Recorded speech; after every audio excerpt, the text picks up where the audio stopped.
Nyakubahwa Perezida w'Inteko Ishinga Amategeko, umutwe w'abadepite, nitwa Yabereye Charity, nkaba ndi umunyamuryango wa Rwanda Leaders Fellowship. Uyu munsi akaba ari njye uri bumusangiza w'amagambo. Turabakiriye.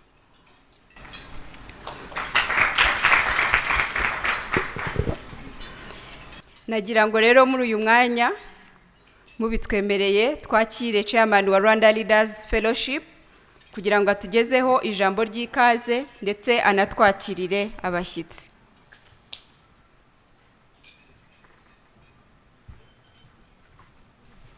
Nyakubahwa Donatire Mukabarisa, Perezida w'Inteko Ishinga Amategeko, umutwe w'abadepite, bayobozi mu nzego zitandukanye, inshuti za Rwanda Leaders, nagira ngo mbahe ikaze, ndabasuhuje mu izina ry'Imana yacu, mwese muhabwe ikaze.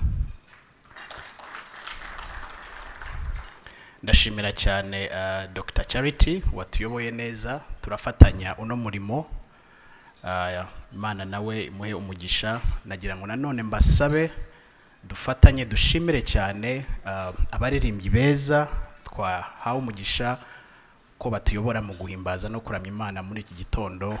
Mureke tubashimire cyane. Ni bamwe mu bagize umuryango wa Rwanda Leaders Fellowship, ariko bagira icyo bahuriraho bose mu izina ry'umubyeyi wabo witwa Bayingana. Turabashimira Imana yuko iyo mpano bayikoresha neza bagakomeza kubera umugisha abayobozi ndetse n'itorero mu gihugu. Imana ibahe umugisha.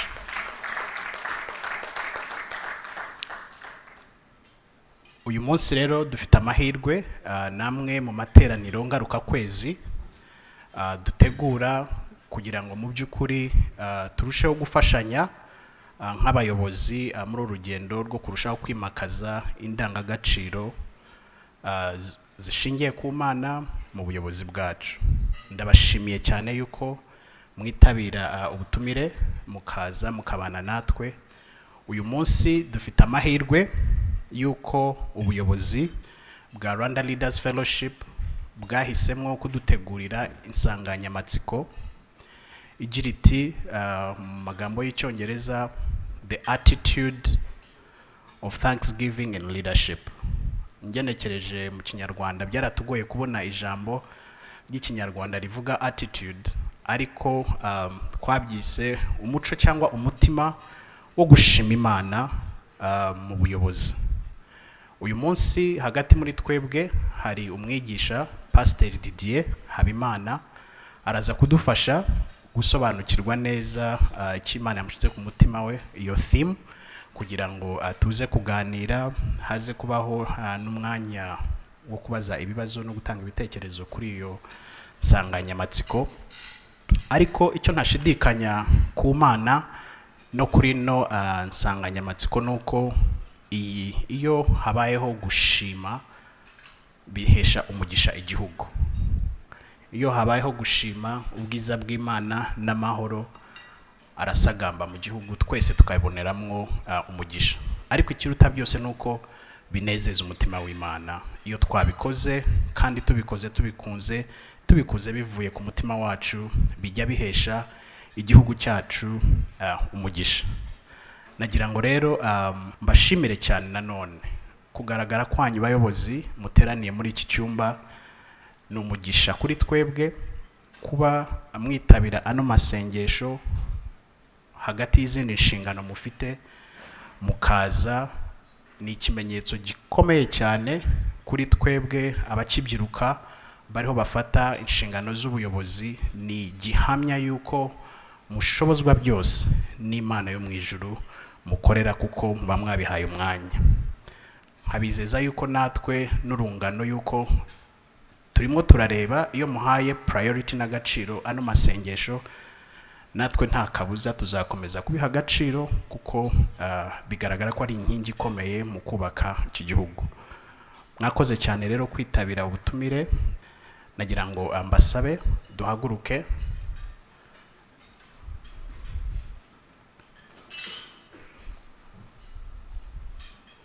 Uwiteka Mana igira neza, turagushimye kubw'iki gitondo.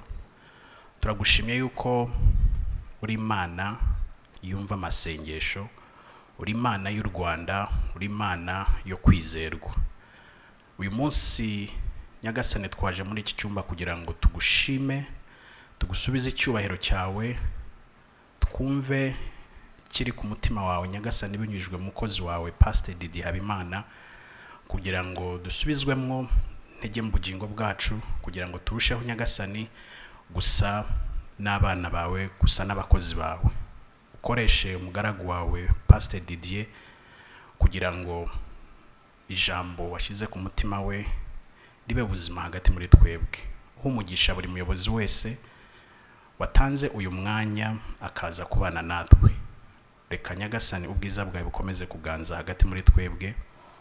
Ibyo byose tubisabye tubyizeye mu izina ry'umwami n'umucunguzi wacu Yesu Kristo. Amen. Mwakwiyicarira.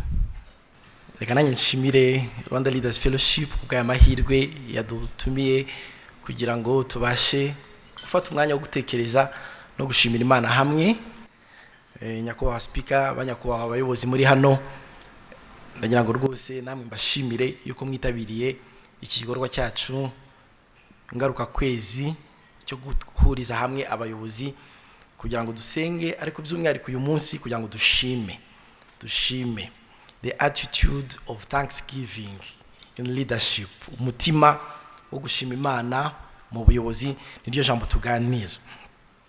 Ubundi gushima Imana bikwiriye kumvikana yuko ari ikintu n'Imana inezererwa, kuko n'umuntu nawe anezezwa nuko bamushimiye kurusha uko bamugaye.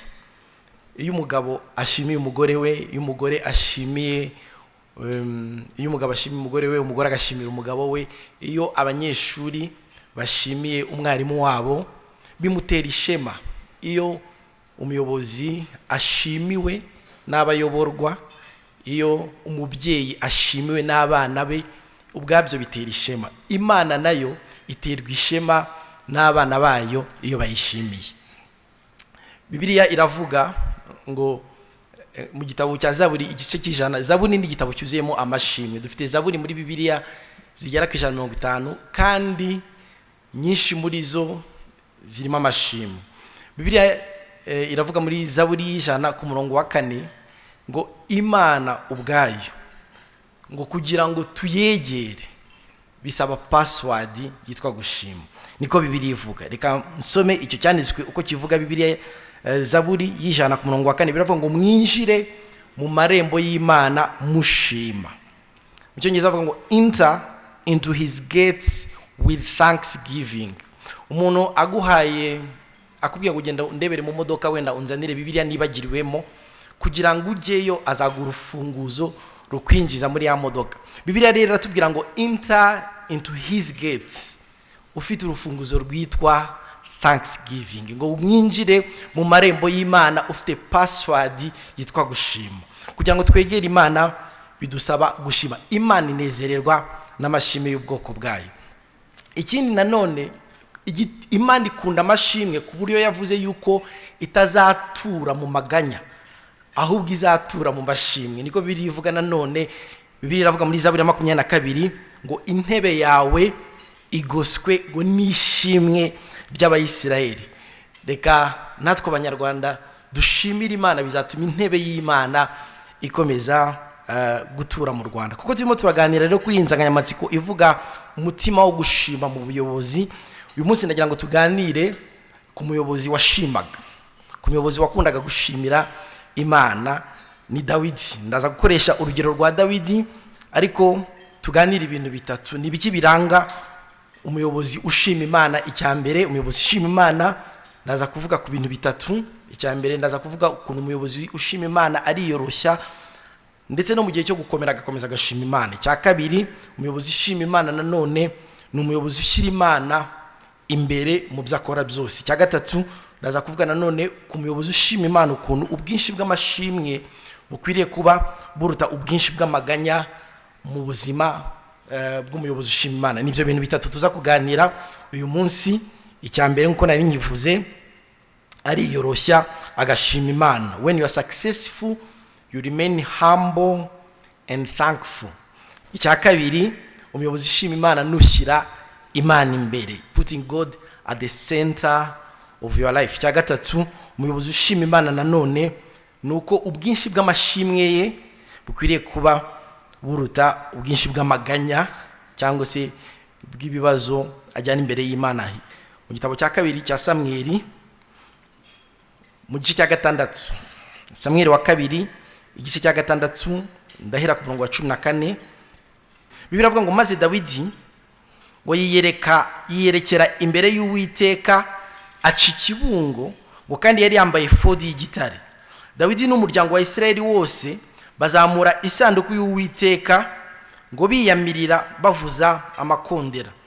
Bakinjiza isanduku y'Uwiteka mu rurembo rwa Dawidi, Mikali mwene Sawuli ngo arungukira mu idirishya abona umwami Dawidi ataraka ahamiriza imbere y'Uwiteka, amugayira mu mutima.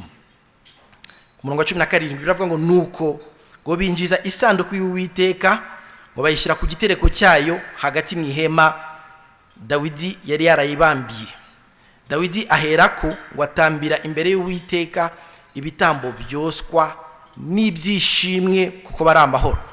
Ku murongo wa 18 biravuga ngo Dawidi amaze gutamba igitambo cyoswa n'ibitambo byishimwe yuko bari amahoro, asabira abantu umugisha mu izina ry'Uwiteka Nyiringabo.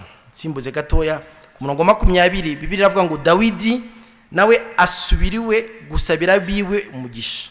Maze Mikali umwana w'umwami mwene Sawuli arasohoka gusanganira Dawidi, aramubwira ati ariko uyu munsi umwami wa Isirayeli yari umupfasoni, ubonye ngo yibeyurire imbere y'abaja n'abagaragu be nk'umuntu utagira umumaro. Ariko se iyo yibeyura abadafite isoni koko? Ku murongo wa 27 biravuga ngo Dawidi asubiza Mikali ati nabikoreye imbere y'Uwiteka wantoranije akandutisha so n'urubyaro rwe rwose, akangira umutware w'ubwoko bw'Uwiteka aribwo Isirayeli, nicyo gituma ngo nzajya nkomeza kwiyereka imbere y'Uwiteka. Amen. Uru n'urugero rwa Dawidi. Ndagira ngo mukire context iri jambo ryabereye mu Dawidi yaramaze gutegeka. Yabanje gutegeka igice kimwe cy'igihugu, amaze imyaka 7 n'igice ategekera ahantu hitwa Heburoni, adategeka Isirayeli yose. Hanyuma nyuma y'iyo myaka 7 abatware ba Isirayeli baraza baramusanga, baramubwira ngo ni wowe Uwiteka yavuze yuko uzadutwara, ni wowe uzaba umugaba wacu, none ngwino wime utegeka. Bibiliya iravuga ngo aragenda afata ingabo ze. Hari igihome ni ukuvuga forteresse cyangwa se igihome ni nk'ahantu hari ingabo nyinshi ku buryo byari bigoye kwinjiramo. Hari igihome cyari kiri i Yerusalemu, hari ingabo z'abanzi b'abayebusi benshi cyane. Hanyuma Dawidi ngo afata abasirikare be aragenda arwana i Yerusalemu, arahatsinda, afata icyo gihome arahahindura ku buryo yahubatse urugo rwe. Amaze kubaka urugo rwe atunganya n'ihema yagombaga gushyiramo isanduku y'Uwiteka. Isanduku y'Uwiteka ari maze imyaka irenga 20 itaba muri Isirayeli, kandi isanduku y'Uwiteka yagaragazaga Imana. Arangije amaze gutsinda, asubije amaso inyuma, yibuka ari umushumba usuzugurwa. Abakomantateri bajya batubwira ko Dawidi ashobora kuba yari yaravutse abyawe n'ababyeyi batasezeranye, kuko niyo mpamvu yasengaga akavuga ngo nubwo data na mama bana ngo Uwiteka we aranzi azantarura. Niyo mpamvu bajya kurya bakuru ba Dawidi ndetse na se bakamwibagirwa. Yari afite bakuru be 7 kandi bakomeye, ariko wari umuhererezi kandi wo mu cyaro cy'ahantu mu mujyi mutoya witwa Betelehemu. Dawidi asubiza amaso inyuma aravuga ngo dore nakomeye, Isirayeli yose yambaye kwitegeka, kandi navutse nsuzuguritse, yewe n'abakuru banjye baransuzuguraga. Aravuga ngo ikintu cya mbere akwiriye gukora nukuzana isanduku y'Uwiteka. Bivushatse kuvuga nukugarura Imana muri Isirayeli, kandi wakayubakira aho ngaho i Yerusalemu mu murwa mukuru. Ibintu bitatu rero nifuza kuganira mpereye kuri iyi nkuru yo kugarura isanduku y'Uwiteka agiye kuyizana ngo afata abasore benshi bagenda babyina bitakuma banezerewe bavuza amakondera bashimira Imana yuko Imana yabahaye gutuza. Ibintu bitatu nababwinza kuganira namwe. Icya mbere reka bari cyo tutangiraho, kwiyoroshya ugakomeza ugashima no mu bihe byo gukomera. Bibiliya yatubwiye ngo maze Dawidi ngo yiyereka imbere y'Uwiteka ngo aci ikibungo. Ijambo rivuga ngo aci ikibungo nuvuga arabyina cyane ngo kandi yari yambaye efodi y'igitare, yari yambaye neza ariko arakomeza arabyina. Bene data twese duteraniye hano, iri jambo ryitwa kwiyoroshya ugakomeza ugashimira Imana ni ijambo Imana ikomeza igarukaho cyane cyane ibwira abantu abari bo bose cyane cyane abayobozi, ibabwira ngo hari igihe kijye kibaho umuntu agakomera. Inshuro zirenga esheshatu mu gitabo cyo gutegeka kwa kabiri Imana yakomezaga ibwira abantu ngo mwirinde ntimuzibagirwe Imana, mwirinde ntimuzibagirwe Imana. Imana ikavuga ngo nuyobora ugatera imbere uzakomeze wiyoroshye ntuzibagirwe Imana, nucuruza ukunguka uzakomeze wiyoroshye ntuzibagirwe Imana, yewe niwiga ugakomera uzakomeze wiyoroshye ntuzibagirwe Imana, nugura ibya mirenge ukubaka infrastructure zikomeye ukubaka uzakomeze wiyoroshye ntuzibagirwe Imana. Imana yakomezaga ibivuga. Kubera iki yabivugaga? Nuko yari izi ko umutima w'umuntu wakomeye kenshi ujya wibwira ngo ninjye wabikoze, cyangwa se ukibwira ngo ibi bintu ni ukubera imbaraga zanjye zabimpaye. Niyo mpamvu Imana yakomezaga yibutsa Abayisiraheli ngo mwirinde ntimuzibagirwe. Numvishe ubuhamya burantangaza ngo umuntu bamushyize yari umuntu wari warakuriye mu mateka asuzuguritse cyane, ariko umunsi umwe bamuha promotion, aba umuntu ukomeye, bamuha biro nini cyane atarazi ko ashobora kubona. Arangije nawe ubwe ariyoberwa avuga ati hano hantu ninjye uhicaye mwene kanaka. Aravuga ati aha hantu mageze gute koko? Mu gihe yari ari kubyibaza ngo umuntu arakomanga kuri iyo ofisi, hanyuma komanze aravuga ngo reka mwereke ko nanjye nkomeye. Mu mutima ahita yibwira ngo reka mwereke uwundi we atazamenyera, agira ngo niba abana twakiranye umupira muri primaire, reka mwereke uwundi we. Ngo ahita afata telefone hanyuma ayishyira ku gutwi abwira wa muntu ngo injira. Arangije atamubwira ngo yes, ahita akomeza apretanda nkaho arimo aravugana n'umuntu kuri telefone, akomeza avuga yes, no problem, I will handle it, don't worry. Akomeza avuga kuri telefone yivugisha kugira ngo avuge ati yes, there is no problem, I will handle that, yeah sure. Akomeza yivugisha ariko ashaka kugira ngo yemeze. Arangije arakupa, amaze gukupa abwira wa muntu wari winjiye mu biro bye, aravuga ngo nshobora kugufasha. Wa muntu wari winjiye mu biro bye atamubwira ngo yego, narinje guconnecta telefone yawe kuko itariho. Rimwe na rimwe iyo abantu bazamutse hari igihe dushaka kwemeza, hari igihe umuntu ashobora gukora ibintu bimwe na bimwe kugira ngo dushake kwemeza, yewe tukanarengera. Niyo mpamvu Imana yakomezaga ibwira Abayisiraheli ikavuga ngo nuzamuka uziyoroshye, uzabe wowe kandi ukomeze ushime Imana.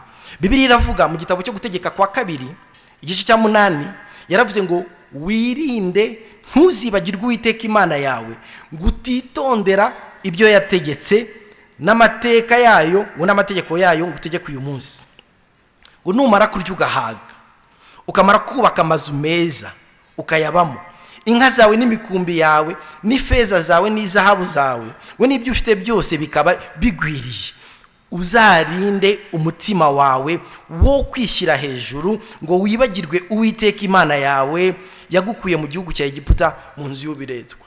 Aya magambo kuvuga ngo wirinde wo kwibagirwa, Imana yasubiramo kenshi nuko izi ko imitima yacu ijya rwose itakaza kwiyoroshya, hanyuma tukibwira yuko ari twe twabikoze cyangwa se tugashaka kwemeza.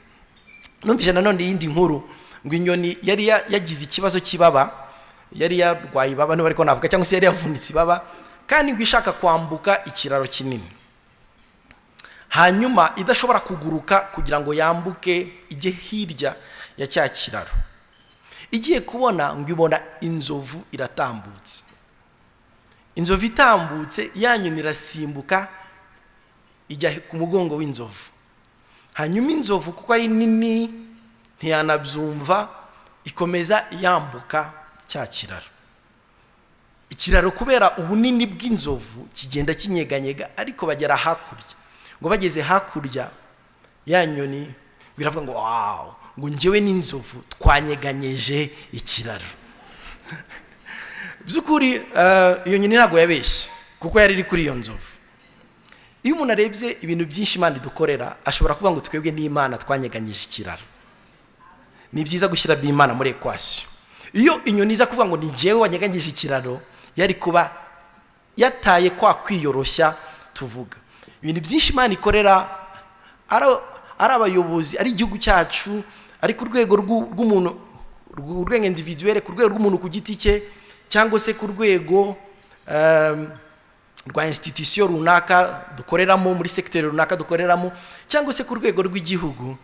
Iminsi yose tuzirinde tuvuge ngo hamwe n'Imana twabashije gukora A na B na C. Hamwe n'Imana, kwiyoroshya k'umuyobozi nicyo gituma, nicyo cyambere gituma Imana inezererwa n'amashimwe yacu. Icya kabiri nanone nifuza kubaganiriza umutima wo gushima Imana kandi mu buyobozi. Mwibuke niyo teme turi kuganira, the attitude. Icya mbere n'umuyobozi wiyoroshya. Tubona Dawidi yarabashije kwiyoroshya nubwo yarakomeye, yemera kubyinira Imana kugira ngo aze kuzana isanduku y'Uwiteka ayituze aho yari kwiriye. Icya kabiri nuko umuyobozi nanone ushima Imana n'ushyira Imana imbere mu byakora. At the center, putting God at the center of our life. Putting God at the center of our life. Abanyarwanda bajya baca umugani ngo, ni umugani w'ikinyarwanda uratangaje ariko nibyo ubaho, ngo abo umwami yahaye amata ngo nibo bamwimye amatwi. Ni umugani w'ikinyarwanda.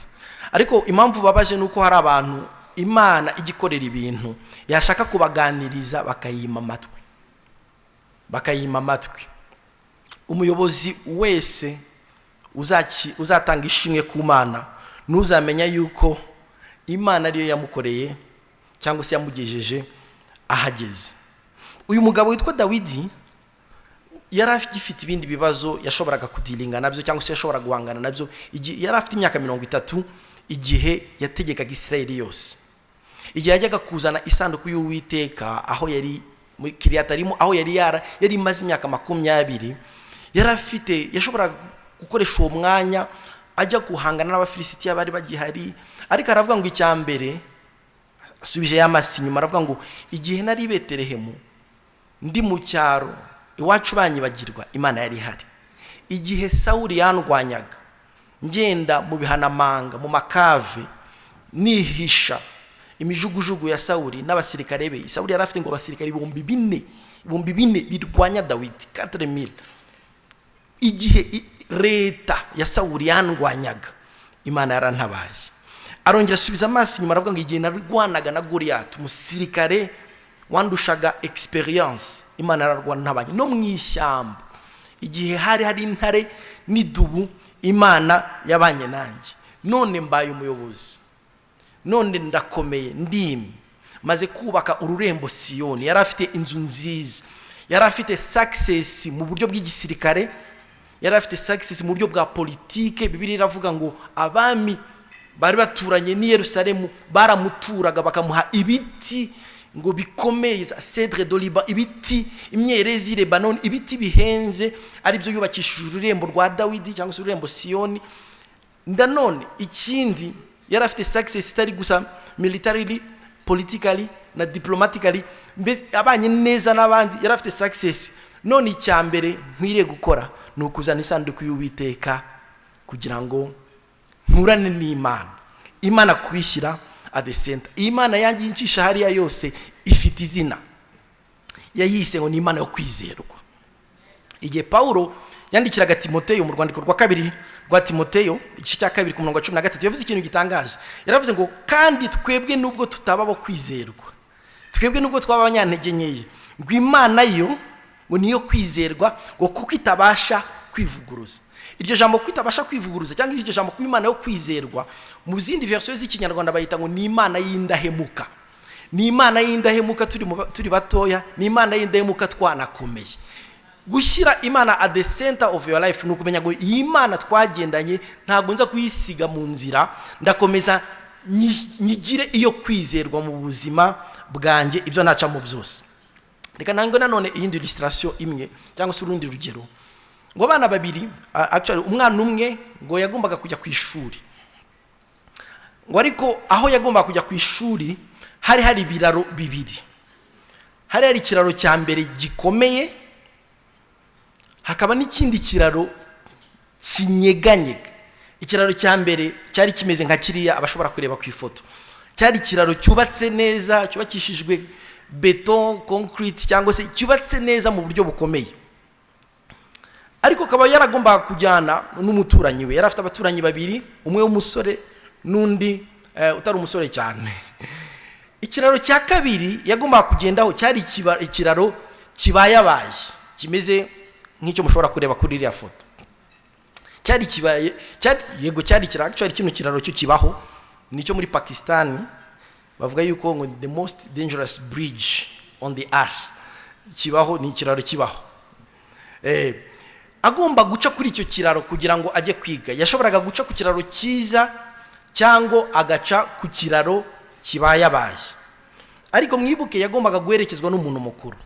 Abantu bagomba kumuherekeza naba ngaba bakurikira. Yari afite shwa y'abano bantu babiri.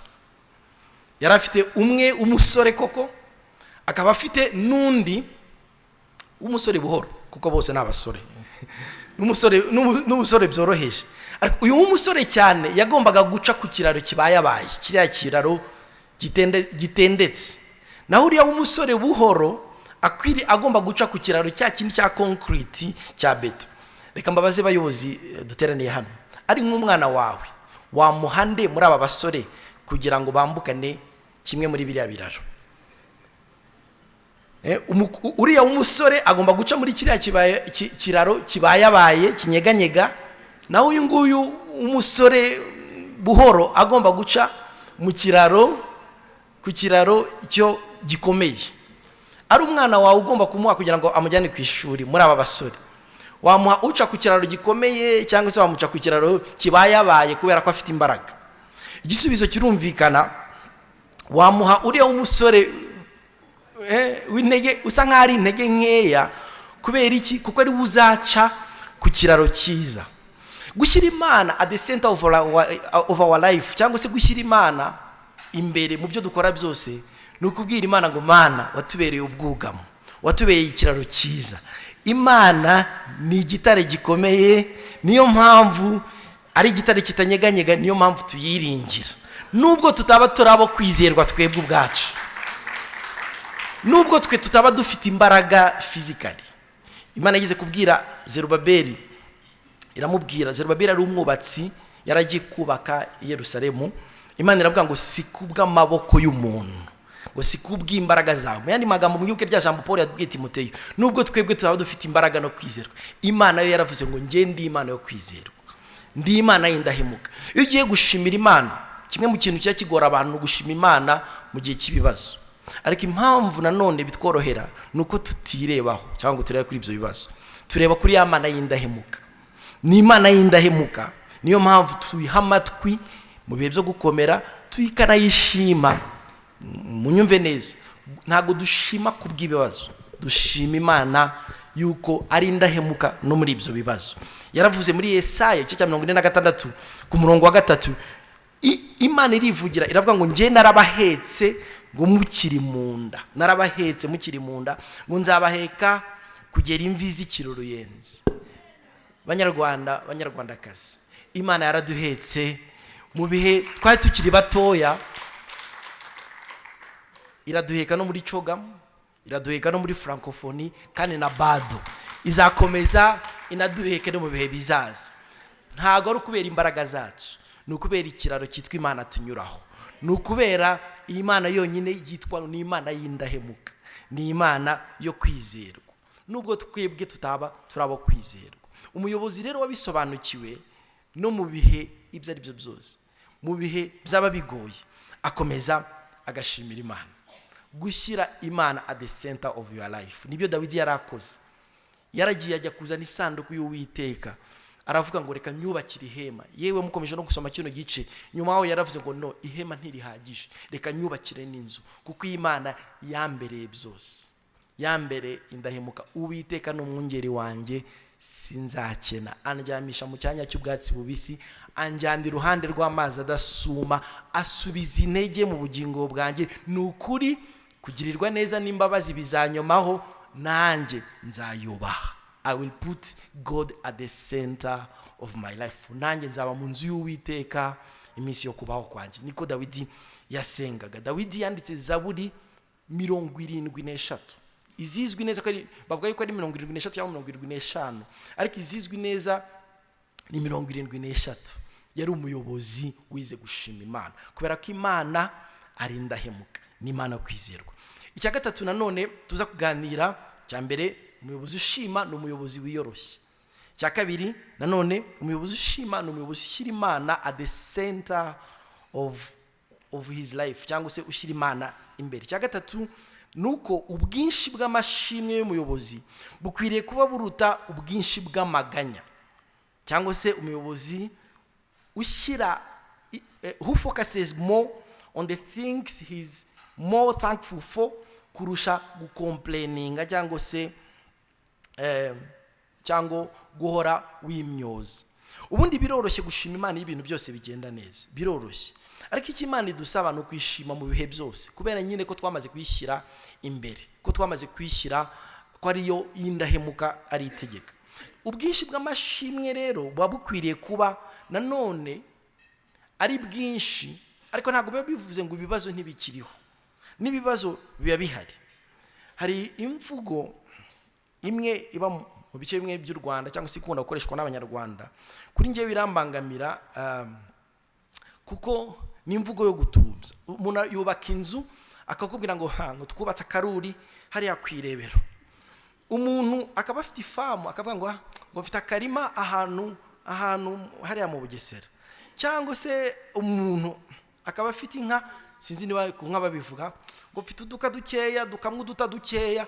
Ibintu byose yahembwa umushahara akavuga ngo agashahara kaje. Ibintu byose agakomeza apfubye. Na agashahara, na akaruri yubatse, yewe nuduta, ibintu byose agakomeza avuga ngo utuzu maze kugira utuzu tune muri estate iri ahantu runaka. Agakomeza avuga atubya, kubera iki? Asa nkaho yiganyira. Nudushyimbo, tugiye kurya udushyimbo, ibintu byose agakomeza abitubya. Iyi mvugo muzayumva ahantu henshi, yewe no mu bayobozi. Ejo nari ndahantu ndi kuyobora umuhango w'ubukwe, umuntu araza arambwira ngo mfite agatangazo. Kuki se atavuze ngo mfite itangazo? Byaba ari gatangazo cyangwa itangazo ntabwo bihindura ubunini bwabyo cyangwa ukubyibuha kwabyo. Ariko hari ukuntu imitima y'abantu usanga ifite tendance yo kwiganyira kurusha gushima. Mureke duhindure imitekerereze, tuzajye dushimira Imana. Aho Imana ikugejeje uyishimire kurusha kuzamura amaganya. Nibuka iyo Mana yarasezeranye muri Yeremiya 29:11, ni ijambo abantu benshi tuzi. Iravuga ngo njyewe Imana erega nzi ibyo nibwira nzabagirira. Murimo muraca mu bibazo bigoye, erega njyewe Imana nzi ibyo nibwira nzabagirira. Ngo si bibi, ngo ahubwo ni ukugira ngo mbareme umutima w'ibyo muzabona hanyuma. Iyo umuntu azi neza ko Imana ibyo izamugirira, no muri covid ashobora gushima. Nta gushimira Imana ku bwa covid, oya, ariko ushima Imana yuko yewe n'imbere y'abanzi Imana itegurira ameza. Icyo iri jambo rivuga, Imana ifata umwanya igashyiraho couvert, igashyiraho ikanya ku ruhande rwayo, icyuma ku ruhande. Imana yonyine igashyira icyuma mu mwanya wayo. Mwabibonye ukuntu byari biteguye, igashyira ikiko mu mwanya wayo, ikavuga ngo abanzi simbakuraho, baracyahari, ariko nzagutegurira ameza imbere y'abanzi bawe. Ibyo ubizi no mu gihe cy'abanzi, ntabwo uvuga ngo karabaye, biracitse, turapfuye, Ukraine, ibiciro, essence, oya, uravuga ngo Mana aho wadukuye ntitwahibagiwe, tuzakomeza tugushima. Amen. munyemberere nsoze nsoreza ku gisubizo abantu benshi bakunze kwibaza ubundi dushima dute.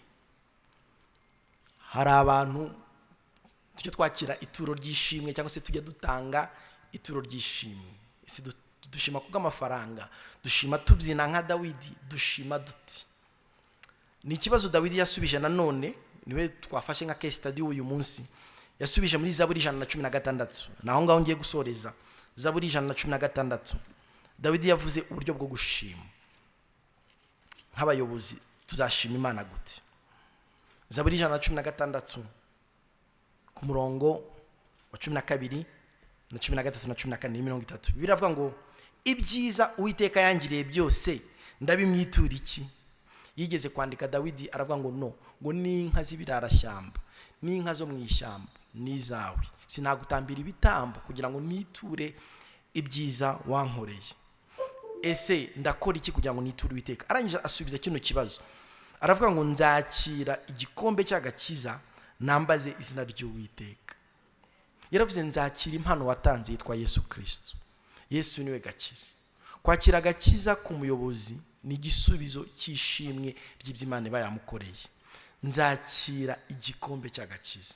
Icya kabiri yavuze nanone ngo nzahigura umuhigo wanjye. Nasobanukiwe yuko buriya iyo abayobozi duhiga tukakora imihigo, ntabwo tuba tuyikora imbere ya nyakubahwa Perezida wa Repubulika gusa, tuba tunayikora imbere y'Imana. Niyo mpamvu umuyobozi ushima ni umuyobozi wakiriye agakiza cyangwa se wakira agakiza, wahaye ubuzima bwe Kristo, ariko nanone icya kabiri agakora neza akazi ke, atagakora muri mediocrité, kuko azakabazwa n'Imana. Nzahigura, yaravuze ngo nzahigura Uwiteka, nzahigurira Uwiteka umuhigo wanjye. Ngo ni koko nzawumuhigurira mu maso y'ubwoko bwe bwose. Iyo ukora akazi kawe neza, ugatanga service neza, uba uhigura umuhigo, uba uri gushima Imana, kandi ubuhigurira umuhigo nonsome imbere y'abantu bakuyobora, ariko nanone ubona wigurira umurigo imbere y'Imana. Nigeze kujya kureba umuyobozi umwe, hanyuma nsanga hari abantu benshi bicaye bamutegereje. Noneho nanjye ndategereza, ariko hashize akanya mbona nta muntu uri gusohoka muri ofisi ye. Ndangije mbaza secretary we, ndamubaza none se mwene data arahari, runaka arahari? Aravuga ngo arimo, ngo kandi ari wenyine. Mpita ninjira muri ofisi ndamubaza kutakira abantu bagutegereje. Arambwira ngo iyo abantu bantegereje ndishima, ngo numva ndi umuntu ukomeye. Byambayeho icyanambabaje nuko yari umuyobozi w'umukristo. Yari umuyobozi w'umukristo rwose. Mu nzego zose, zaba ari mu madini dukeneye kwiyoroshya, zaba ari mu nzego zose z'ubuyobozi, muri politiki, ariho hose reka twibuke Uwiteka. Twibuke Uwiteka, tubeho buno buzima bwo kwiyoroshya, ubuzima bwo gushyira Imana imbere, n'ubuzima bwo kuzamura amashimwe arusha amaganya yacu. Imana ibahe umugisha. Reka dusenge. Mana yacu, turagushimiye kubw'uyu mwanya mwiza uduhaye wo kongera gutekereza umutima ushima. Umutima ushima, the attitude of thanksgiving. Umutima wongera kumvuga ngo ndakomeye nibyo, ariko niwo wankomeje. Aho ngeze ni Ebenezeri, wambereye Imana yabanye nanjye kugeza amagingaya. Ndagushimiye Mwami kubw'ibyo wakoze muri iki gihugu cy'u Rwanda. Rwari rupfuye uraruzura. Uyu munsi ishema rufite, turagushima ibyo wakoze n'abo wakoresheje Mwami, ibyo turabigushimira. Wumve ko tugushimiye kandi wakira ishimwe riva mu mitima yacu, rivuye muri iki cyumba aho duteraniye nk'abayobozi wagiriye neza. Gukomera n'icyubahiro bibi byawe none n'iteka ryose, mu izina rya Yesu Kristo, amen.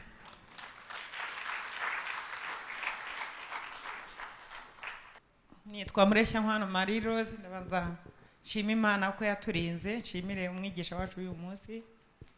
Mfite ikibazo nshaka kubaza gifatiye ku nyigisho yatwigishije nziza cyane, ko umuyobozi hakwiriye kuba aca bugufi cyangwa se yiyoroshya, ashima Imana kandi agahora agendera muri uwo murongo. Rero inyigisho ni nziza cyane, harayidukuye naho itugejeje, ariko muri kamere muntu habamo kwibagirwa. habamo kwibagirwa, rimwe na rimwe umuntu akanibagirwa n'aho yavuye. Twese ko turi hano, buri wese Imana ifite uko yamugiriye neza. Njye mfite uko yangiriye neza, njye nshima Imana ko njye ngira amahirwe yo kubyibuka. Akenshi ndabyibuka, igihe mfasha ngakunda kubyibuka, nkibuka aho navuye n'aho ngeze, bigatuma nyishima. Ariko kubera za ntege za kimuntu, ntekereza ko ntabikora uko bikwiye, kuko ngiye kurondora ibyo yankoreye nakabaye iteka mpora nyishima. Ndagira ngo umwigisha wacu amfashe, ni gute umuntu anesha imbaraga z'umubiri zituma umuntu yibagirwa. Niba ari ukwibagirwa, niba ari ukwirengagiza aho umuntu yavuye, ntiduhore dushima uko bikwiye, ariko Imana yacu ihabwa icyubahiro w'imirimo n'ibitangaza ihora idukora n'ibyo ikorera igihugu cyacu. Murakoze. Murakoze honorable. Reka twakire n'izindi komanteri cyangwa se ibitekerezo n'ibibazo. Nitwa Edith ariko n'umunyarwanda waba Uganda kandi nkaba na hano. Nari umwigisha, ariko kandi kuba warabaye umwigisha ni nko kuba warabaye nyina w'abantu. Once a teacher, always a teacher. Once a mother, always a mother. Ndanezerewe cyane kubw'amasomo duhawe uyu munsi.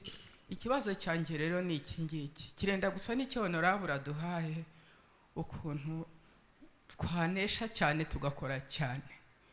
Imana yanzanye muri ibi bihe, naje mu kwezi kwa gatandatu kuko nashatswe n'Abagande, ndi nyina w'Abagande, ngira abana n'abuzukuru b'Abagande, nkabayo kandi nkaba naha ku mutima wanjye naho haba kuko ari iwacu, nkabakunda cyane. Kuri inshuro nazanywe no gusengera, ibyari biri iteka ryose nicyo kingenza, hajya mu makanisa n'ahandi, mu mbare ndasa naho niyamamaza, ariko ndababwira ndi umusirikare mu bwami bwa Yesu. Nazanywe no gusengera coga mukuru ubu, bundi dusengera byose. Twaraje nabo twasenganaga tukajya dusenga, kandi mwese murabizi ko ibyo mwasenze Imana yabashubije. Nanjye rero ndi umwe mu basenze. Ndashima Imana cyane. Hari akantu Imana yanshoboreje gusohora kitwa Praying for Chogam.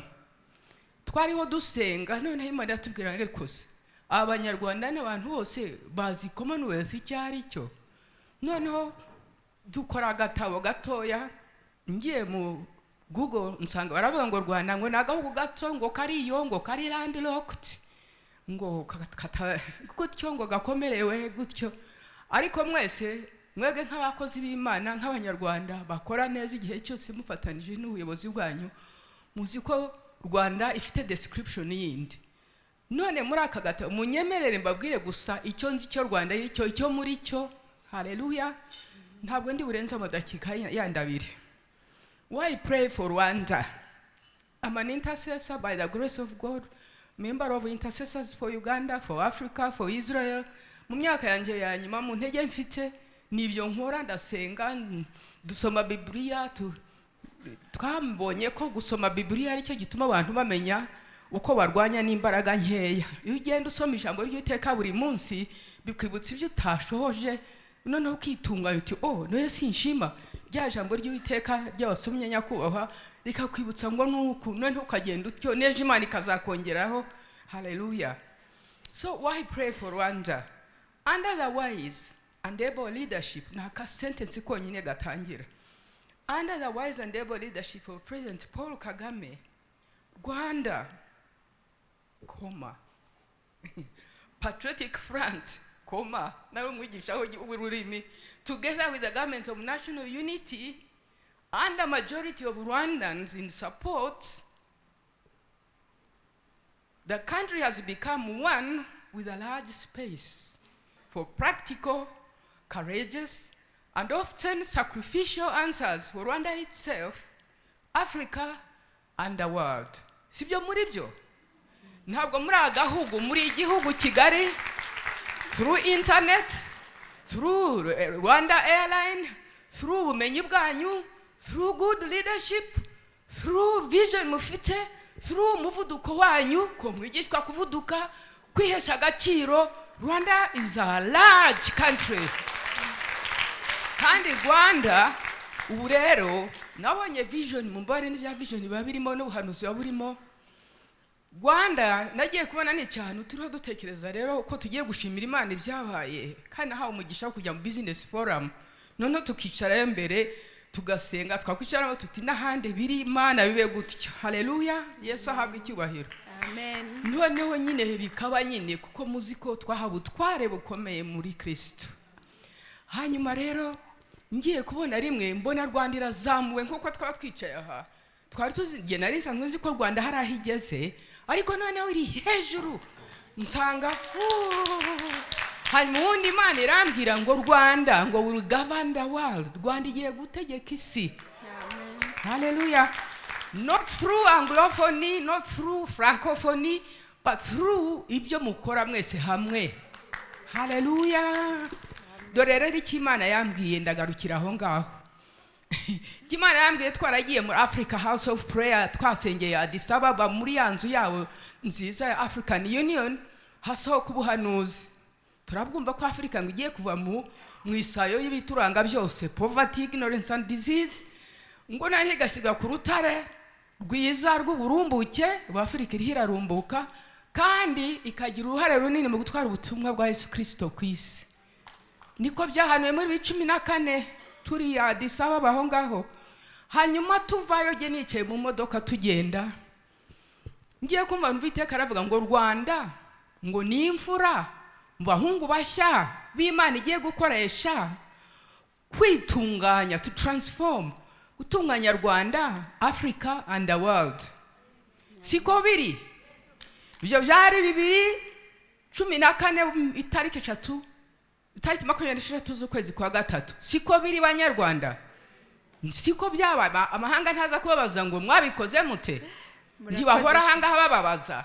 None Banyarwanda, congratulations, murumva narengeje igihe cyane, mumbabarire cyane, ari mfite byinshi, ariko Imana ikomeze kubagirira neza mwese, kubakoresha, kubarinda, kubaha ubwenge. Haleluya.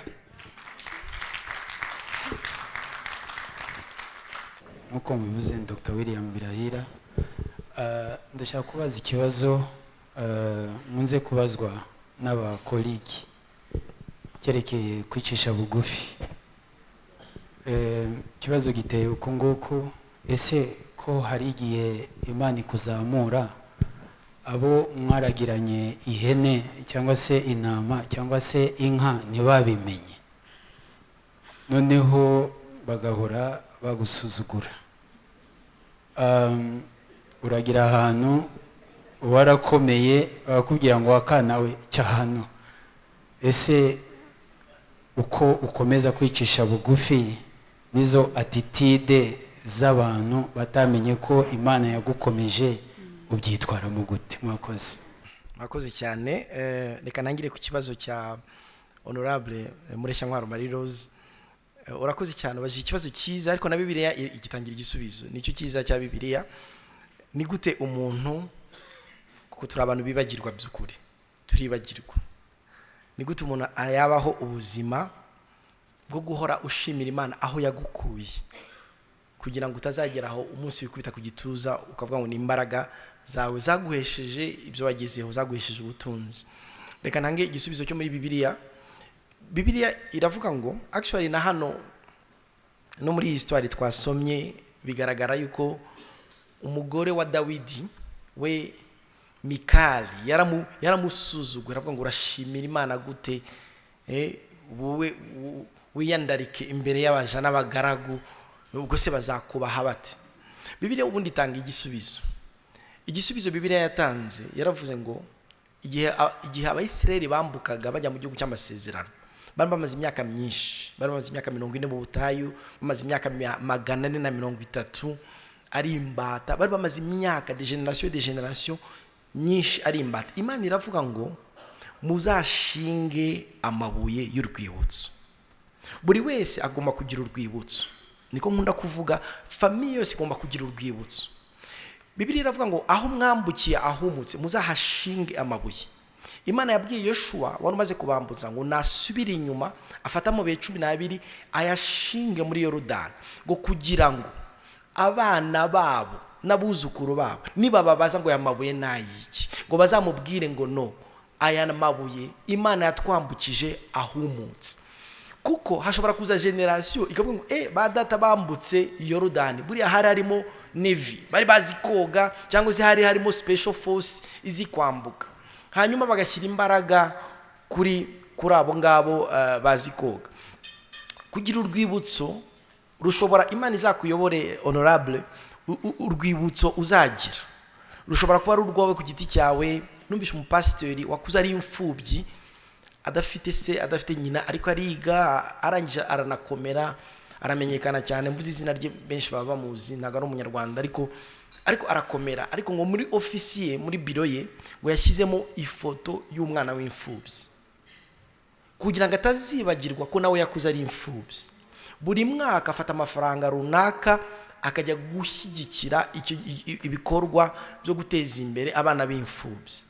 Iminsi yose yarebye iyo foto imwibutsa yuko Imana yamutunze mu bupfubyi bwe, bityo ntiyibagirwe. Umuntu ashobora kugira ifoto, umuntu ashobora gutekereza urwibutso rwe rwose yatekereza azahora yibuka, rukamwibutsa ubwo buzima.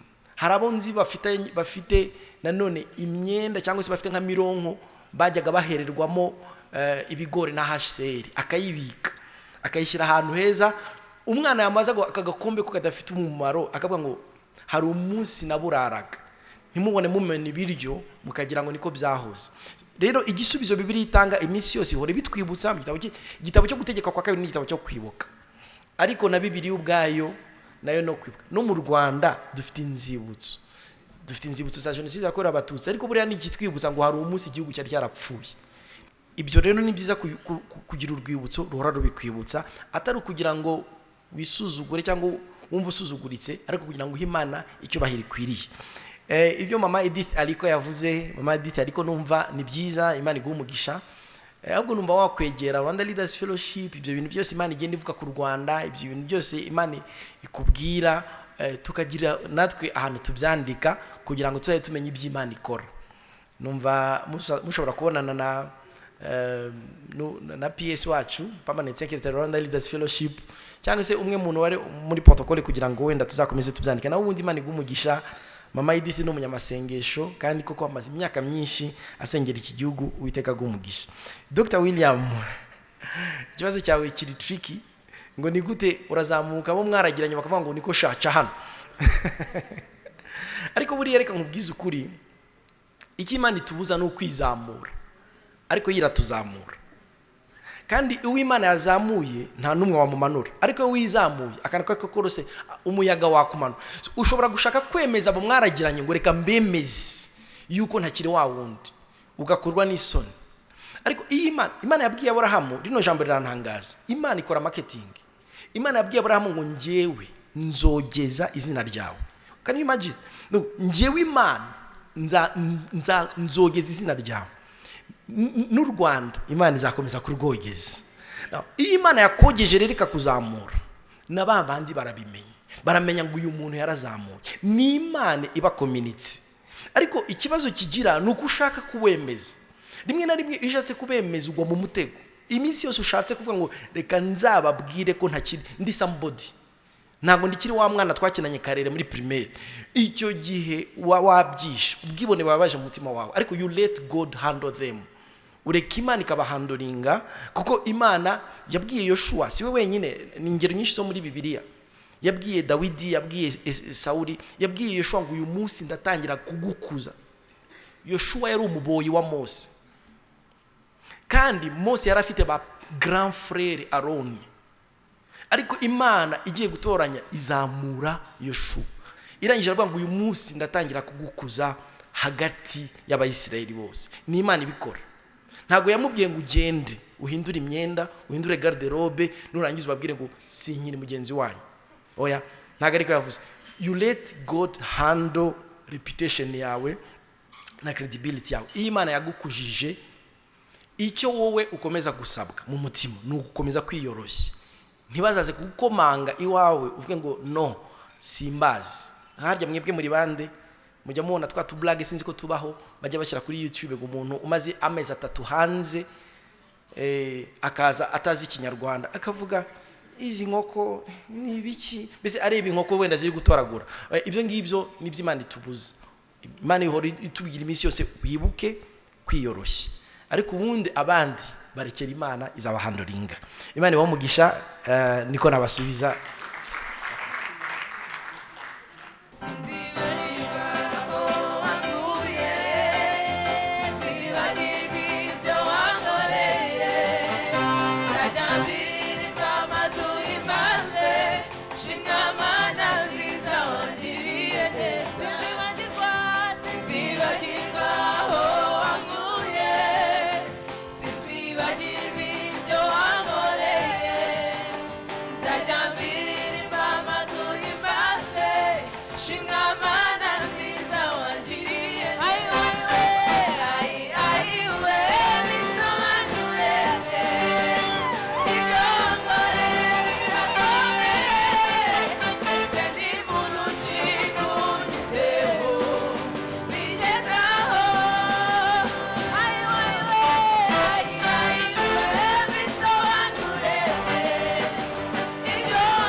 Murakoze cyane banyakubahwa bayobozi mwese muteraniye hano, banyarwandakazi banyarwanda, muraho namahoro.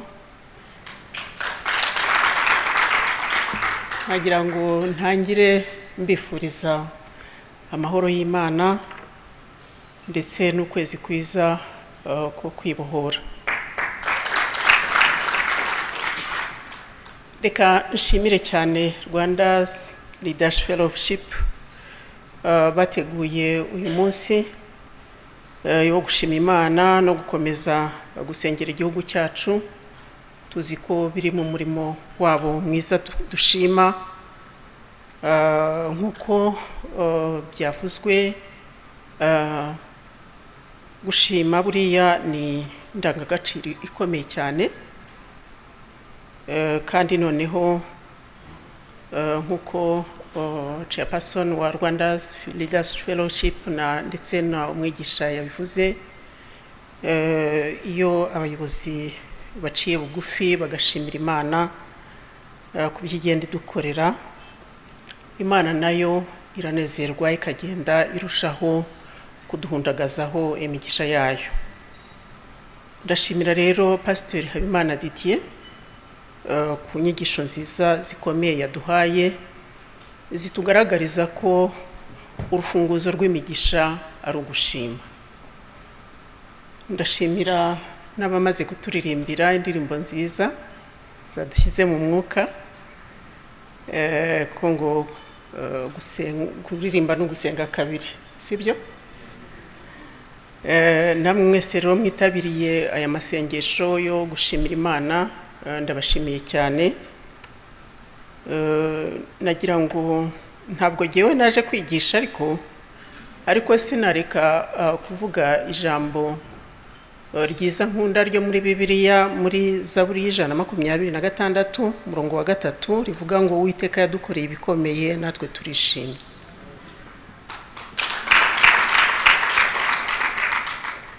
Ariko ubu niki tutashimira Imana kuko nk'abanyarwanda? Hari na kimwe?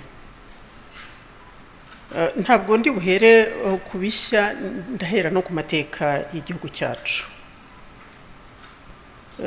Icyambere dushimira Imana kandi tutazahwema kwishimira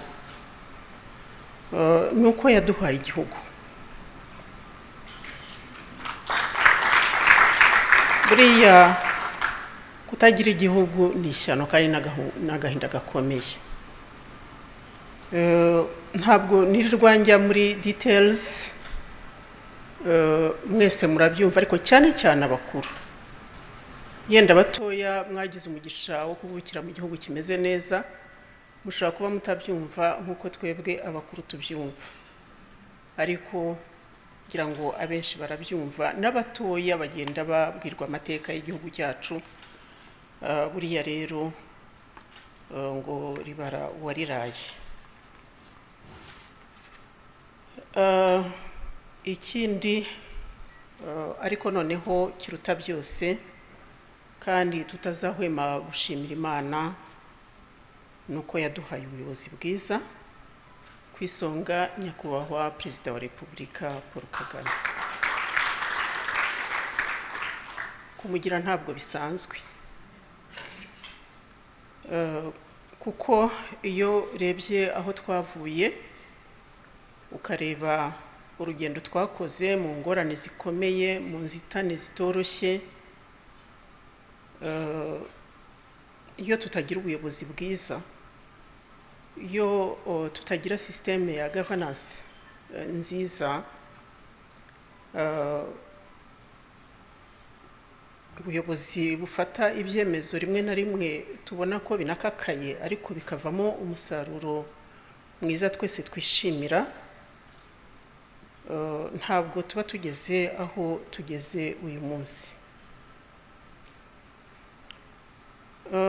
Muri urwo rugendo rwose turashima Imana ko twagiye tubona ukuboko kwayo gukomeye, kuko kugira nanone abayobozi nk'amwe mufata umwanya mugaca bugufi mugasengera gahunda z'igihugu cyacu, gahunda zitandukanye z'iterambere zabasha gutungana, tukagira none umwanya wo gushima Imana, navuga ko ari ikintu gikomeye cyane, nacyo tuboneramo imigisha y'Imana.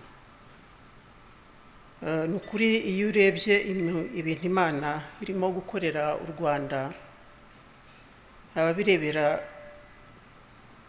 kure hari igihe bibaza ukuntu bigerwaho.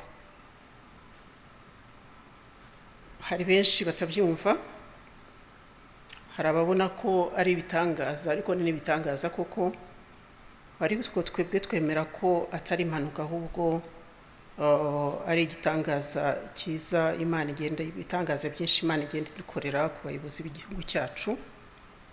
Ngira ngo nakomeje kuvuga ubuyobozi kuko hari ahandi umuyobozi agera mu mwanya, ikintu cya mbere atekereza ni icyo azavana muri uwo mwanya.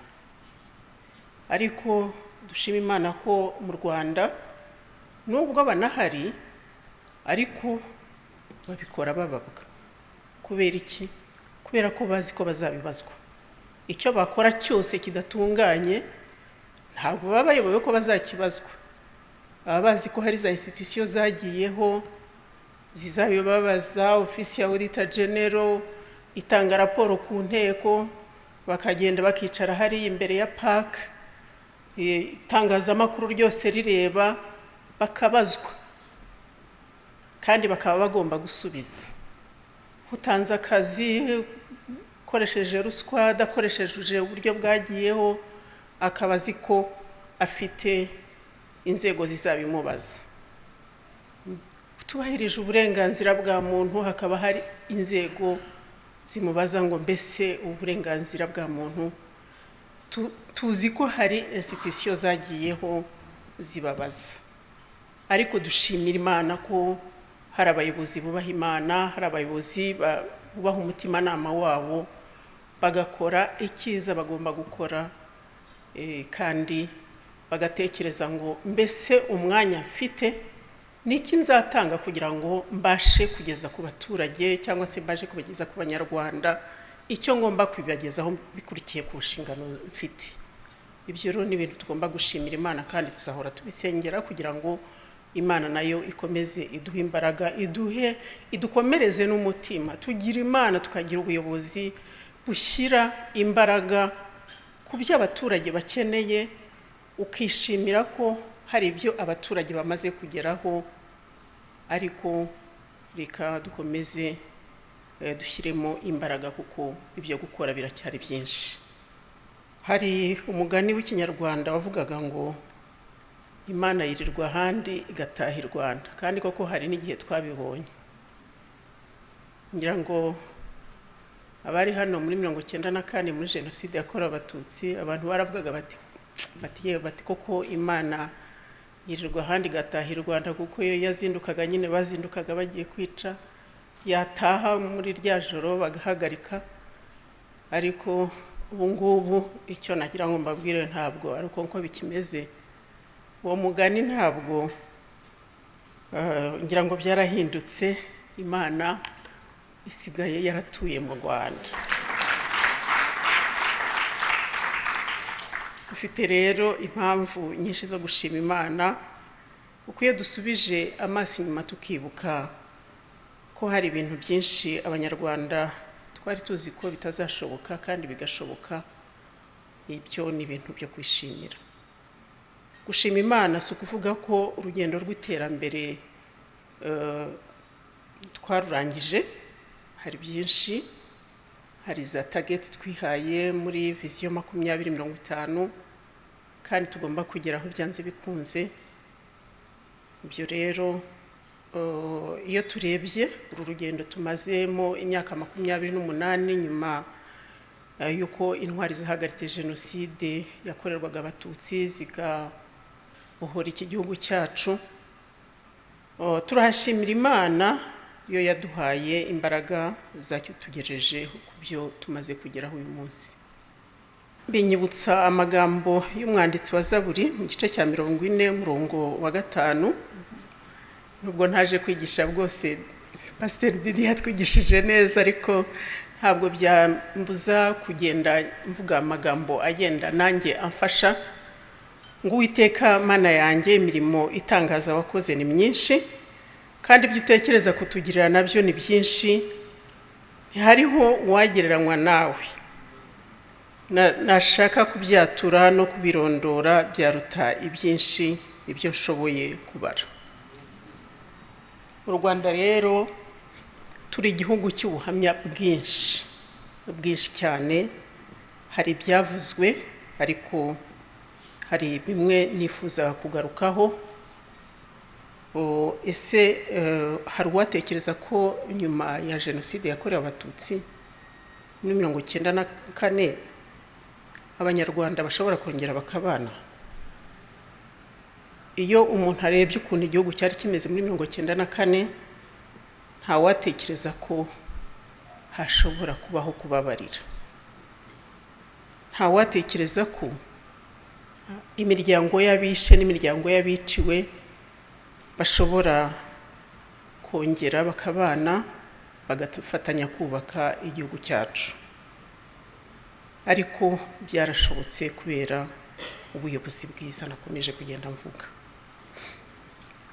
U Rwanda ni igihugu gifite ubuhamya mu iterambere ryihuse.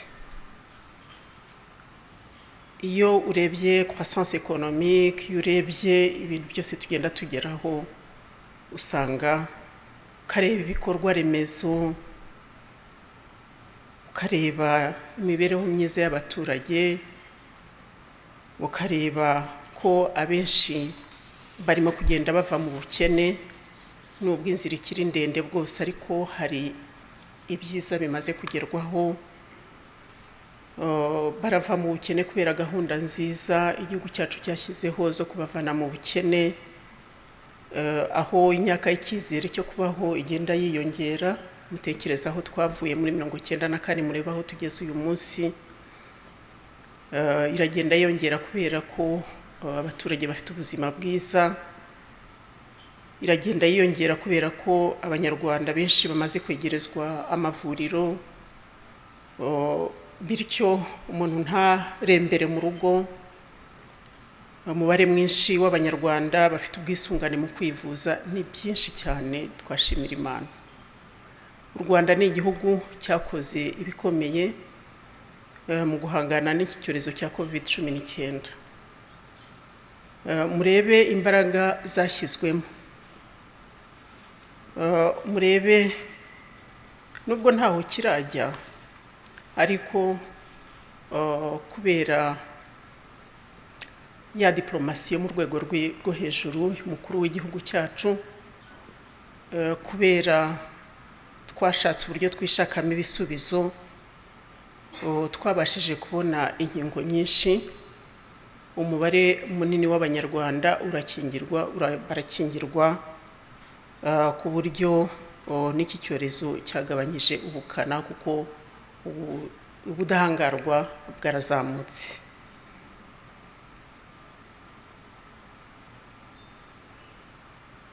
nagira ngo rero mvuge ko ibyo twashimira Imana ari byinshi cyane nta n'uwabivuga ngo abirangize. Ni igihugu gifite iterambere ry'umugore abantu bose batangarira, kandi noneho twongeyeho n'ubuhamya bwo kwakira inama ya CHOGM. Muzi neza ko hari benshi batifuzaga ko inaba ndetse bayirwanyaga, ariko ikaba kandi ikagenda neza cyane. Nibyo gushimira Imana. Tugakurikizaho n'iya francophonie twasoje ejo ya assemblée parlementaire de la francophonie, nayo yagenze neza. Nagira ngo nabamenyeshe ko nyakubahwa perezida wa repubulika ejo bamushyikirije umudari wo ku rwego rwo hejuru. Ni umudari uhabwa abakuru b'ibihugu gusa, kandi kugeza ubu ngubu nta nubwo ari na benshi bawuhawe kugeza ubu. Ni umudari witwa Grand Croix de l'ordre de la Pléiade. Ndetse na Profam twese hamwe yagiye mu irushanwa mu gukompetitinga. Hari ngira ngo mwamenye ko abagore bo mu ihuriro rya APF nabo bijihije imyaka 20 y'anniversaire. Byabereye hano rero byose muri uko gukompetitinga Profam niyo yatsinze. Goro murumva ko iyi nama ya assemblée parlementaire de la francophonie yari umugisha ukomeye ku gihugu cyacu. Yatsinze Profam yatsinzwe kubera kubirebana na gender equality no guteza imbere umugore muri gahunda zimufasha kwigira.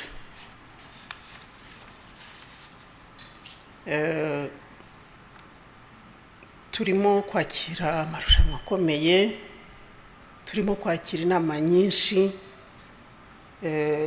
ndetse n'inama zikomeye zituma igihugu cyacu kirushaho kugenda kimenyekana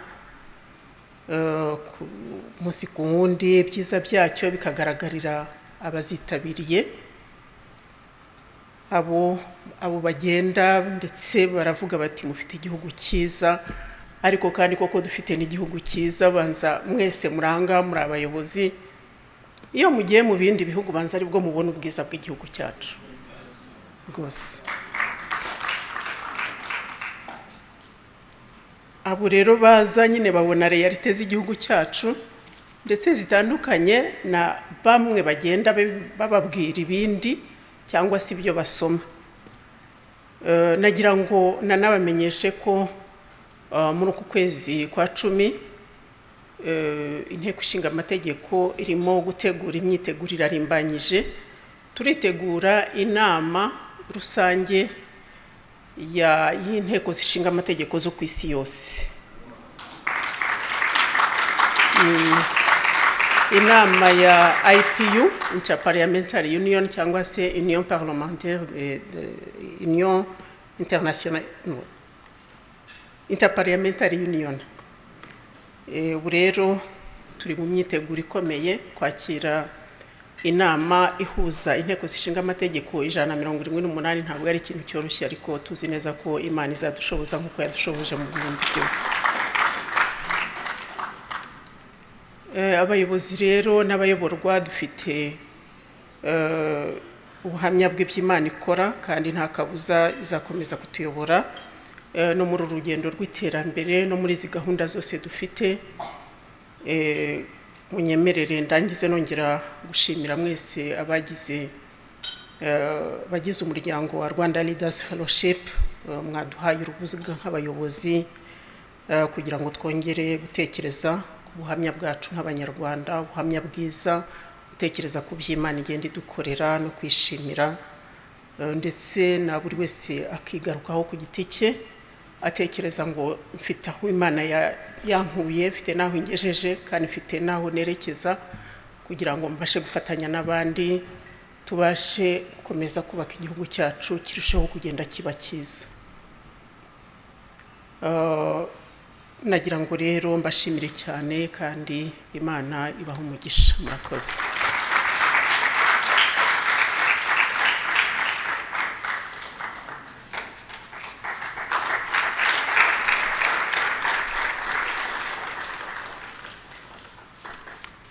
Uwiteka Mana yacu, Mana igira neza, Mana ikiranuka, Mana y'ubutungane, ubwoko bwawe bitoranyirije Mana mu moko menshi y'abanyabyaha, atari uko twari beza twarutaga abandi cyangwa twari benshi nk'uko ijambo ryawe ribivuga, ariko ari uko wadukunze.